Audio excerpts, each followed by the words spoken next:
يقول له من دون ميعادي، من دون ميعادي، من دون أن تقلق أولادي،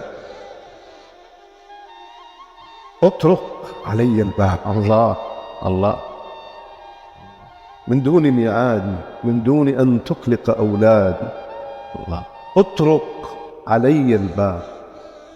أكون في مكتبتي في معظم الأحيان، اجلس قليلا مثل أي زائر، وسوف لا أسأله لا ماذا الله ولا من أين.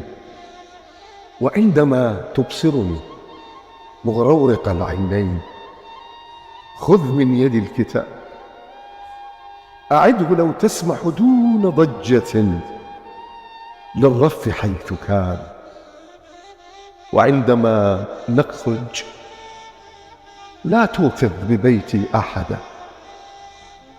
لأن من أفجع ما يمكن أن تبصره العيون وجوه أولادي حين يعلمون